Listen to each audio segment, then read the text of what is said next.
Hey everyone, Lost here. Happy leap year, one and all. Funny thing, these leap years, they happen once every 4 years. The number four, there's 4 points on the cross, 4 seasons, 4 elements, 4 corners of the map, 4 bodily fluids.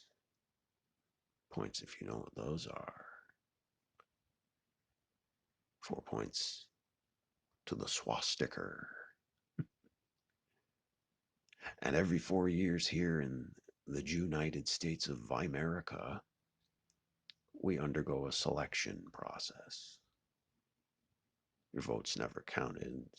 The president's always been pre-selected, as it will be in this next selection cycle.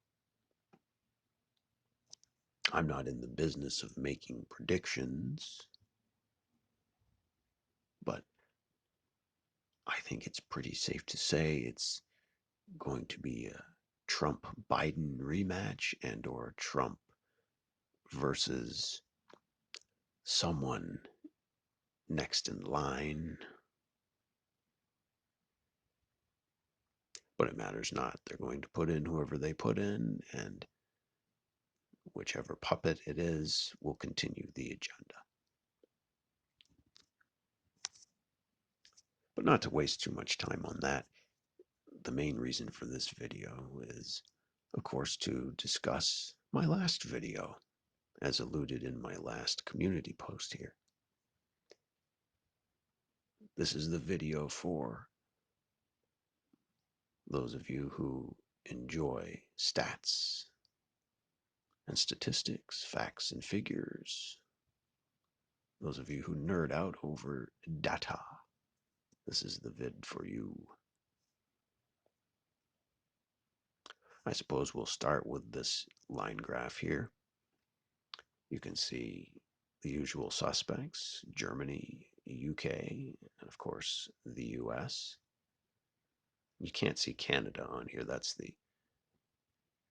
believe that's the pink or the purple one on here. That's just out of the frame. This is, of course, showing the spike in viewership I had for my last video. It's very unusual for a channel like me to have that many views on a video. In fact, it's my highest viewed video ever in my 5 years of doing this, if that tells you anything. How suppressed I am. Not to toot my own horn or anything like that, but I think there were a few factors driving this recent surge in viewership. Krembots aside, I think having the title that it did, remember, title is everything, being a play on one of the most famous James Bond theme songs ever, the title of the movie, certainly helped it. And of course, the timing, just a week after the Tucker Putin interview, it was all the rage in the news, and to some degree still is. But it does calm down, as I'll show you later.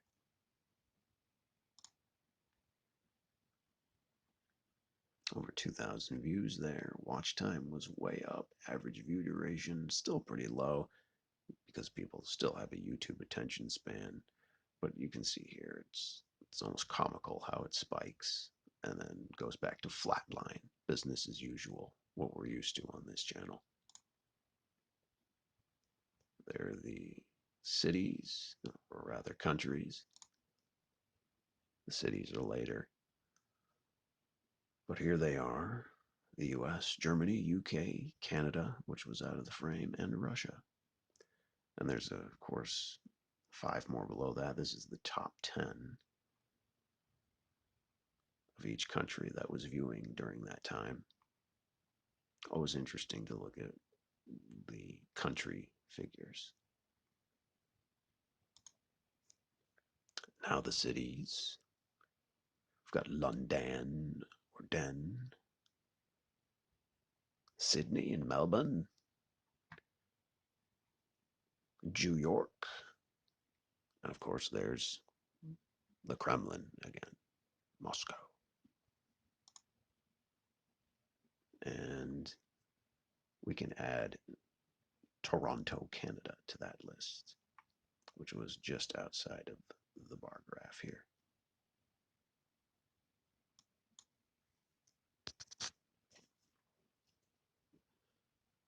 Now, I understand and can appreciate that not everyone likes to nerd out over the data, so I'm going to show you some more. This is the poll that I put out a couple weeks ago, just ahead of dropping From Tucker with Love. And as you can see, there are only 12 votes, and I have 142 subs at the recording of this video. I always find it interesting how few people like or comment, or in this case, vote against the ratio of how many subs I have. It almost makes me wonder how many of my subs are actually real. But I digress.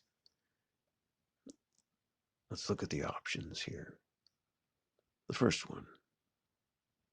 What do you think about the Tucker and Putin interview? That's what these questions are. First one being, I think it's overhyped and shouldn't be taken seriously. 50% of you went with that. I'm not so sure I agree with that. I'll get into that more in a bit. The next highest level of votes came from, I'm not sure, but I wish you'd upload more vids. I think those of you who chose that one do have an idea, didn't really want to share it, but really chose that because you really do want me to upload more vids. And if that is the case, then I do appreciate that. But for multiple reasons, I simply can't do that at this time. Believe me, I wish I could upload more, but you know, I'm not a shill, so I'm not under any pressure to put out vids. And you know, I do this as a hobby, a very impassioned hobby, but it's still a hobby at the end of the day. And then, of course, the last 8% here said it was which would be one vote in this case, a significant event that momentarily broke the internet. I'd like to chat with that person because I tend to agree with that line of thinking about this interview. You know, let's get a few things straight before we go on. Anytime you see an interview or anything like that on the television, it's because they want you to see it. Tucker Carlson and Putina are actors in their own right, playing their roles on the world stage. Tucker is a master of the facial expression and reactions. And Putin, one of my favorite characters on the world stage, quite the backstory, has always got that poker face and is in perfectly complete control of its brain, as was displayed in the interview. Essentially, Putin gave an entire rundown, a crash course in the history of Russia in the first half of the interview. For those of you who haven't seen it, and I do recommend that you go see it. It certainly was not overhyped. and it should be taken seriously, as I'll get into here in a minute.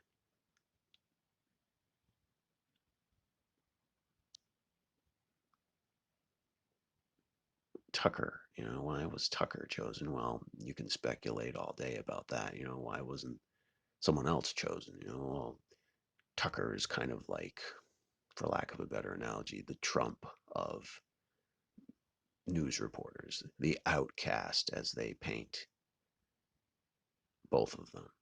They're not outsiders or outcasts. They're very much in the club, but they know what they're doing and they present very well for what they're trying to do.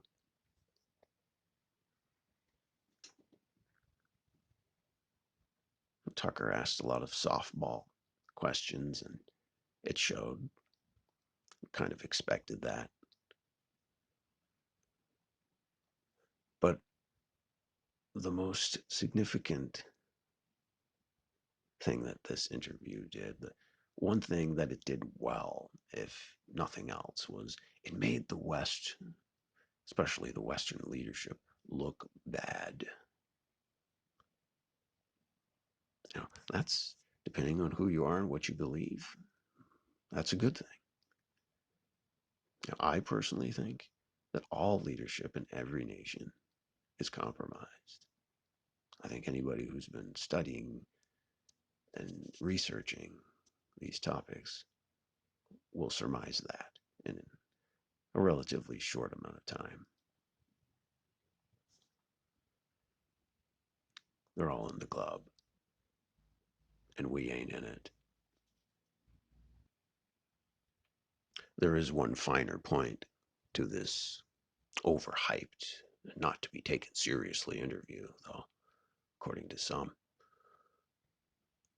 that I think is showcased very well, and it ties into what I just explained.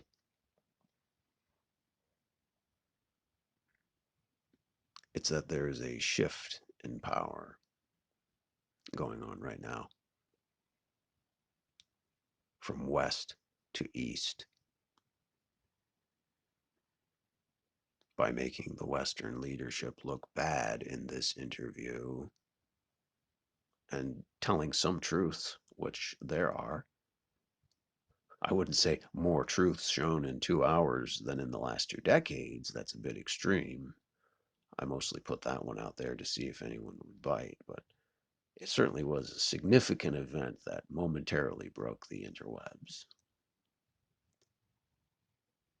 By making the West look bad, it's slowly conditioning the viewer, the sheeple at home, to think, oh, wow, the East really isn't that bad. Maybe authoritarian leadership is the way to go. And this can be substantiated by Carlson's next videos he put out.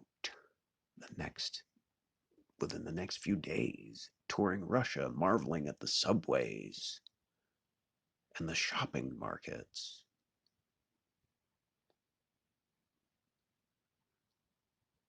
There is a big shift coming. Remember the Daigle report from a few years ago? Anyone remember that?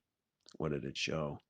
A massive decrease in the population of Western nations being set up big time. And this interview is just the tip of the iceberg.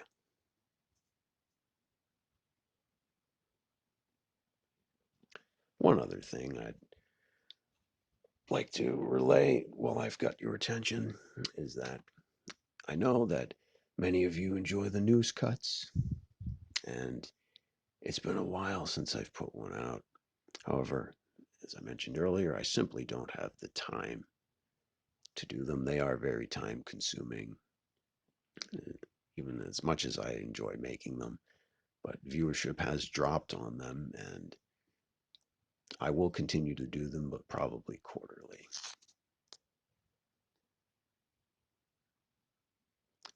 Thank you for watching, commenting, and liking as always. And I'll catch you next time.